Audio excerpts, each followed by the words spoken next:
तुम्ही एसटी प्रोग्राममध्ये गोसावी समाजाला समाविष्ट करा अशी तुमची धडपड चालू आहे. आताची सध्याची परिस्थिती काय आहे? सध्या महाराष्ट्रामध्ये आरक्षणाच्या बाबतीत खूप चळवळ उभा झालेली आहे. माझ्या समाजाला सुद्धा, माझ्या गोसावी समाज जो आहे त्यांना सुद्धा आरक्षणाची खूप गरज आहे. अद्यापपर्यंत पाहिलं गेलं तर माझा समाज मागासलेला आहे. माझ्या समाजाला कुठल्याही प्रकारचे उपयोग किंवा फायदा होत नाही आहे. कारण आज माझा भटक्या विमुक्त जातीमध्ये समाज टाकलेला आहे. त्यामुळं माझी एकच मागणी, मी 2023 म्हणजे 23 सप्टेंबर 2023 पासून ही मागणी करतो की माझ्या महाराष्ट्रातील गोसावी समाजाला एसटी आरक्षणात, एसटी प्रवर्गात टाका, एसटी प्रवर्गात सामील करा, ही माझी प्रमुख मागणी आहे. आणि मी राज्य सरकार, केंद्र सरकार 2023 पासून आजपर्यंत मी सतत हा आवाज उठवत आलेलो आहे. आणि यापुढे सुद्धा मी काही दिवसात मुख्यमंत्री महोदय यांना सुद्धा भेटणार आहे. कशाच्या आधारे तुम्ही मागणी लावून धरली?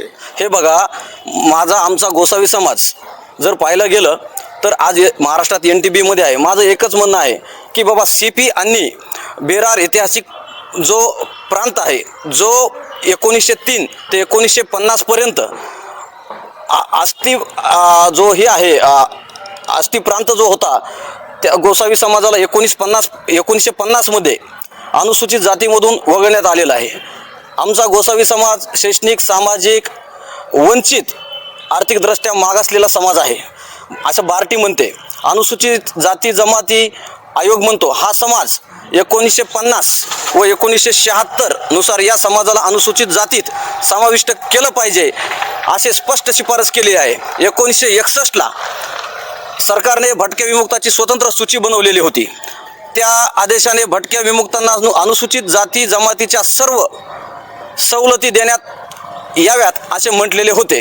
हैदराबाद गॅजेटप्रमाणे, सातारा गॅजेटप्रमाणे 42 जमाती, ट्राईब्स व आदिवासी ठरतात. त्यात गोसावी समाजाला भटक्या विमुक्त या प्रवर्गात मध्ये व्यक्तींना काही भागात टाकलेलं आहे. पण कर्नाटकमध्ये त्याच गोसावी समाजाला आज काही भागात ST मध्ये टाकलेलं आहे आणि महाराष्ट्रात त्याच गोसावी समाजाला भटक्या वर्गात टाकलेलं आहे. म्हणून मी काय म्हणतो, हे पाहता राजकीय सोयीनुसार दुर्बल घटकांचे घटनात्मक अधिकार संपुष्टात येण्याचा याच्यामुळे धोका आहे.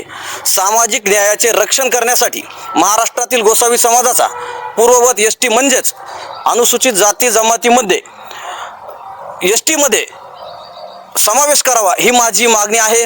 त्यानुसार महाराष्ट्राचे मुख्यमंत्री सन्माननीय देवेंद्र फडणवीस साहेब, उपमुख्यमंत्री एकनाथजी शिंदे साहेब, अजितदादा पवार यांना मी काही दिवसात लवकरच त्यांची भेट घेणार आहे. माझी मागणी, माझ्या समाजाची मागणी, आम्ही सर्व मिळून समाजाची मागणी ते मागणार आहोत. अनुसूचित जातीमध्ये समावेश करा ही आमची मागणी आहे. आम्ही ते पूर्ण करून घेणारच. अन्यथा आम्ही महाराष्ट्रामध्ये सर्व मिळून, गोसावी समाजातील सर्व प्रमुख, सर्व समाज मिळून आम्ही आंदोलन उभा करण्यात येईल असा मी इशारा राज्य सरकारला